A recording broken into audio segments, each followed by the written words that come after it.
اللہ وبرکاتہ الحمدللہ رب العالمین والعاقبۃ للمتقین والصلاۃ والسلام علی رسولہ الکریم۔ محترم حضرات، آج جمعرات ہے اور جنوری کی 7 تاریخ 2021 ہے۔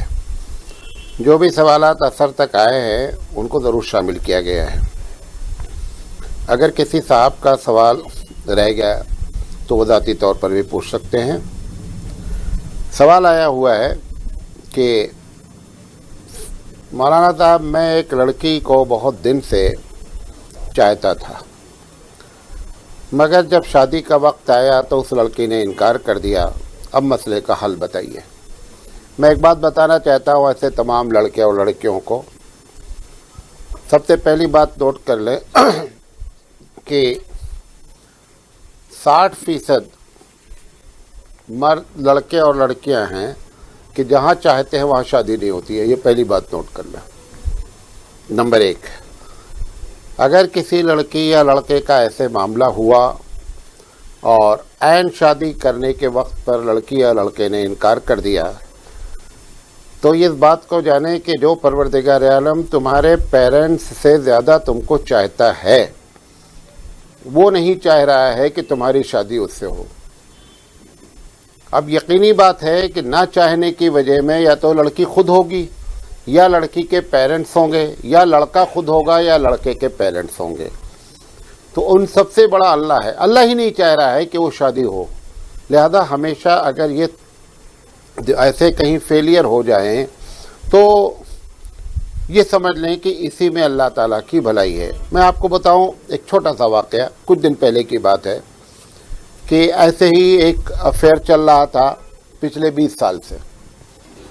لڑکی کی عمر 32 سال ہو گئی، رشتہ دار بھی تھے، اور عین موقع پہ لڑکے والوں نے انکار کر دیا۔ لڑکی بہت اپسیٹ ہو گئی، انہوں نے مجھے فون کیا، ہمارے گروپ میں بھی شامل تھی، وہ رونے لگیں۔ تو میں نے ان سے کہا کہ دیکھو، آپ کے لیے اللہ تعالیٰ نے اسی میں بہتری کی ہے۔ خیر، آئی گئی بات چلی گئی اور میں نے بہت سمجھایا۔ خیر وہ 90% تک سیٹسفائیڈ ہو گئی۔ انہوں نے یہاں تک کہا مولانا میں خودکشی کر لوں گی۔ بہت سمجھایا میں نے۔ بہرحال اس کے بعد میں نے کہا کہ ہم بھی دعا کرتے ہیں اور آپ اپنی شادی کر لیں۔ لڑکی بہت پڑھی لکھی تھی، 32 سال تک پڑھتی ہی رہی تھی، تو اس کی شادی ہو گئی۔ یہ سب 5 مہینے کے پہلے کی غالباً بات ہے۔ شادی ہو گئی، اور جس لڑکے سے وہ چاہتے تھے گھر والے اور سبھی لوگ، اس سے شادی نہیں ہوئی، اور اس لڑکے کا ان کی شادی کے 6 دن کے بعد ایکسیڈنٹ ہو گیا اور اس کا انتقال ہو گیا۔ اب جب انتقال ہوا اس لڑکے کا تو ان کے گھر والے نے بھی دیکھا کہ لڑکی پہلے بہت اپسیٹ تھی، لیکن کوئی مولانا صاحب نے سمجھایا تو بہت مطمئن ہو گئی۔ تو بچی سے پوچھا کہ کیا ہوا، کوئی تعویذ ہوئی؟ انہوں نے کہا نہیں، وہ جو سراج سر ہیں ان سے میں نے کہا، تو انہوں نے ایسے ایسے سمجھایا کہ اسی میں تمہاری بھلائی ہوگی۔ لہذا میں اللہ پر منحصر ہو گئی کہ اب اللہ جہاں شادی میری کرے گا میں راضی ہوں۔ اور 6 دن کے اس کی شادی کے بعد اس لڑکے کا انتقال ہو گیا جس سے یہ 32 سال سے شادی کرنا چاہ رہی تھی۔ لہذا میں تمام ایسے لوگوں کو کہنا چاہتا ہوں کہ اللہ پر بھروسہ رکھیں۔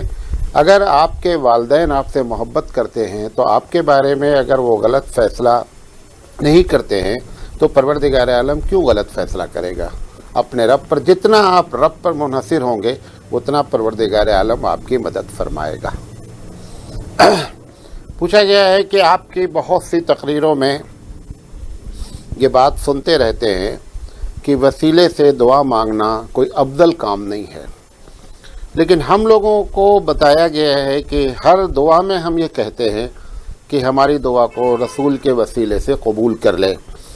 تو اب میں بہت پریشان ہوں، بہن کا سوال ہے، بہت پریشان ہوں کہ یہ بات صحیح ہے یا وہ بات صحیح ہے۔ اور دیکھیں، میں آپ کو ایک بات بتانا چاہتا ہوں، ہمارے یہاں بھی علماء دیوبند میں بھی وسیلہ جائز ہے، افضل کی بات نہیں ہے کہیں بھی۔ ایک بات میں بار بار دلیل دیا کرتا ہوں کہ اللہ کے رسول صلی اللہ علیہ وسلم نے بغیر مبالغہ کم سے کم 400 سے 450 دعائیں صحیح حدیث سے ثابت ہے۔